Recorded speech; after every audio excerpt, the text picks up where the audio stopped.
ویسے تو ہمارے معاشرے کے اندر بہت ساری جہالت بھری باتیں چلتی رہتی ہیں جن کا دین اسلام سے کوئی تعلق نہیں ہوتا، لیکن کچھ باتیں اتنی خطرناک ہوتی ہیں جن سے ہمارا بہت بڑا دینی نقصان ہو جاتا ہے۔ جہالت بھری باتیں جیسے کہ رات میں جھاڑو نہیں لگانا چاہیے، رات میں ناخن نہیں کاٹنا چاہیے، اور جناب والا دروازہ رات میں جو ہے نا وہ مغرب کے اذان ہو تو بند کر دینا چاہیے، چاہے اس کے بعد کھول دو، بلی راستہ کاٹ جائے، اور اس کے علاوہ اور بھی بہت ساری باتیں ہیں۔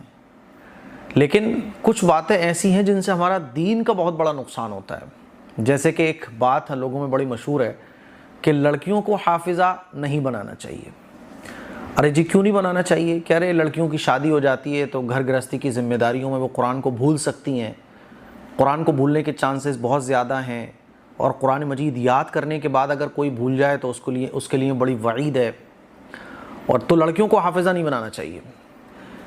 ایسے بہت سارے لوگوں سے میں ملا ہوں جن کے ذہن میں یہ بات شیطان نے ڈال دی ہے کہ لڑکیوں کو حافظہ نہیں بنانا چاہیے۔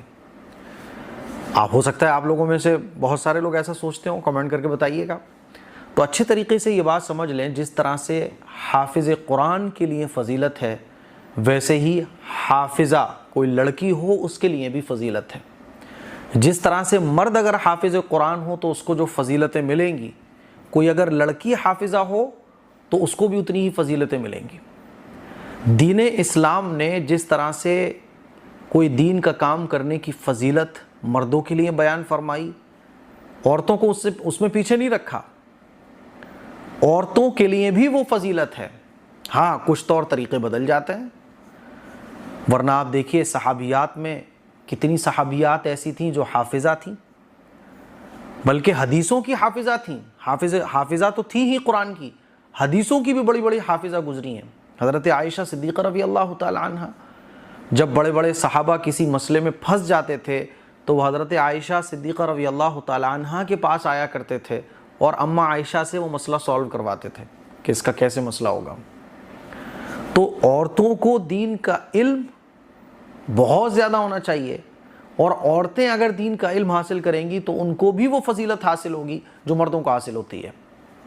بلکہ عورتوں کے لیے قرآن مجید کو یاد رکھ پانا یہ مردوں کے مقابلے زیادہ آسان ہے، کیونکہ عورت کیا ہوتی ہے، بچے کو دودھ پلا رہی ہے، وہ حافظہ ہوگی تو قرآن مجید کی تلاوت کرتی رہے گی، روٹی پکا رہی ہے قرآن مجید کی تلاوت کرتی رہے گی۔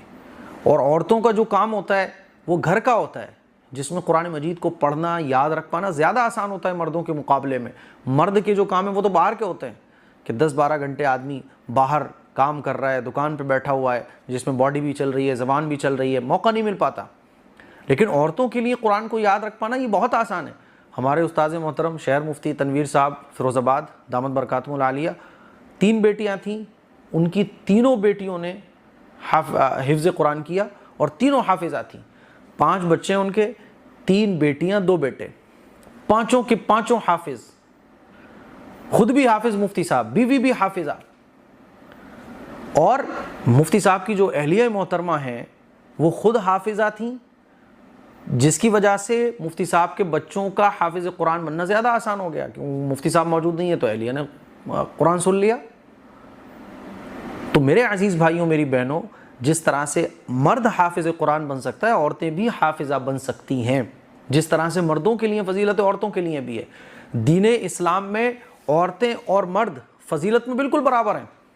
جیسے نماز پڑھنا مردوں کے لیے ثواب، عورتوں کے لیے ثواب، روزہ رکھنا مردوں کے لیے ثواب، عورتوں کے لیے ثواب، جس طرح سے دین کے کام کرنا مردوں کے لیے ثواب، عورتوں کے لیے ثواب۔ ایسا نہیں ہے کہ مرد کسی فیلڈ میں دین میں آگے ہوں، عورتیں پیچھے رہ جائیں۔ ہاں کچھ کام ایسے ہوتے ہیں جو مردوں کے لیے اہم ہیں، عورتیں اس میں پیچھے رہ سکتی ہیں۔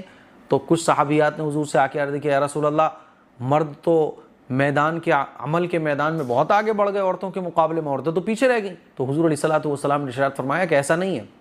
جو مرد، جیسے مرد جو ہے نا بارڈر پر سرحد کی حفاظت کرتا ہے، مرد مسجد میں جا کے امام بن کر نماز پڑھاتا ہے، مسجد میں جا کے نماز پڑھاتا ہے، تو بہت سارے ایسے کام جو مرد گھر سے باہر نکل کے کر سکتا ہے، عورتیں نہیں کر سکتی۔ تو حضور نے ارشاد فرمایا کہ عورتیں گھر پر رہ کے جو کام کرتی ہیں اور شریعت کے حکم کی وجہ سے وہ گھر سے باہر نہیں نکل پاتی، ان کو بغیر کیے اس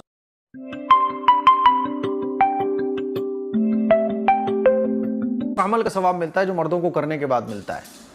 تو میرے عزیز بھائیوں، میری بہنوں، میں یہ بتانا چاہ رہا ہوں کہ شیطان نے بہت ساری چیزیں ایسے دماغ میں ہمارے بٹھا دی ہیں کہ عورتوں کو حافظہ نہیں بننا چاہیے۔ ایک صاحب تو باقاعدہ خوب بحث کر رہے تھے لوگوں سے کہ نہیں، عورتوں کو حافظہ بننا ہی نہیں چاہیے۔ تو ایسا نہیں ہے۔ مجھے امید ہے کہ میری چند باتیں آپ کو اچھے طریقے سے سمجھ آئی ہوں گی۔ اگر آپ اپنے بچے کو یا بچی کو حافظ قرآن، حافظہ بنانا چاہتے ہیں، نو پرابلم، بنائیے بالکل۔ سمجھ رہے ہو؟ مجھے امید ہے میری چند باتیں آپ کو اچھے طریقے سے سمجھ آ گئی ہوں گی۔ اس کلپ کو شیئر کریں، دوسروں تک پہنچائیں۔ السلام علیکم ورحمۃ اللہ۔